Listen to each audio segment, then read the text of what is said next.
अब इस पार्ट में हम फैक्टर्स अफेक्टिंग सप्लाई के कुछ रिमेनिंग फैक्टर्स देखते हैं। तो सबसे पहले देखते हैं इंक्रीज इन एक्सपोर्ट। एक्सपोर्ट का इम्पैक्ट लोकल सप्लाई पर कैसे होता है, चलो एक एग्जांपल से समझते हैं। एक फार्मर है जो इंडिया में एक स्पेशल टाइप का मैंगो ग्रो करता है। मान लो उसका नाम है रॉयल मैंगो। यह आम सीप यहाँ मिलता है और इसकी ज्यादा डिमांड भी इंडिया में ही होती है। अब होता क्या है, एक दिन इस रॉयल मैंगो की डिमांड इंटरनेशनल मार्केट में सडनली बूम करने लगती है। इस आम का टेस्ट और फ्लेवर इंडिया के बाहर भी पॉपुलर होने लगता है।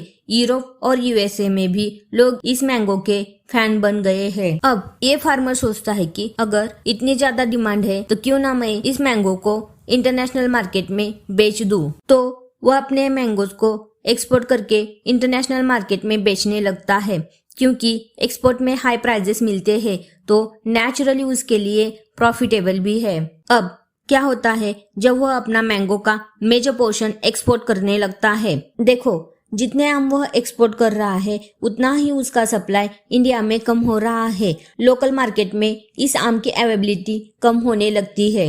शुरू में क्या होता है, हमारे पास रॉयल मैंगो का इनिशियल सप्लाई 100 यूनिट्स है और डिमांड भी 100 यूनिट्स की ही है।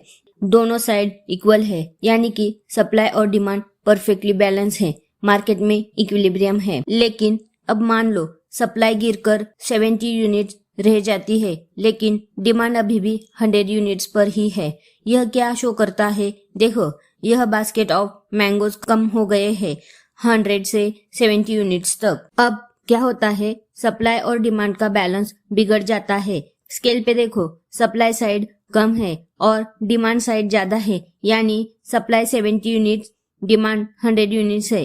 यह इम्बैलेंस है। तो देखा, एक प्रोडक्ट का एक्सपोर्ट बढ़ने पर लोकल सप्लाई और प्राइजेस पर कितना असर पड़ता है। अब इंडिया में लोगों को वही आम महंगा मिलता है क्योंकि आम का मेजर पोर्शन बाहर एक्सपोर्ट हो रहा है। तो ये है एक्सपोर्ट और सप्लाई का रिलेशन। एक्सपोर्ट बढ़ने से लोकल मार्केट में प्रोडक्ट की अवेलेबिलिटी कम हो सकती है और प्राइजेस ऊपर ले जाती है। इसलिए जब भी किसी चीज का एक्सपोर्ट इंक्रीज होता है तो उसका लोकल सप्लाई पर और प्राइजेस पर एक डायरेक्ट इम्पैक्ट होता है। तो जब भी कभी आपको किसी प्रोडक्ट के प्राइजेस बढ़ते नजर आए तो सोचिए शायद उसका एक्सपोर्ट भी बढ़ गया हो। एक्सपोर्ट और लोकल सप्लाई का यह रिलेशनशिप काफी इम्पोर्टेंट है।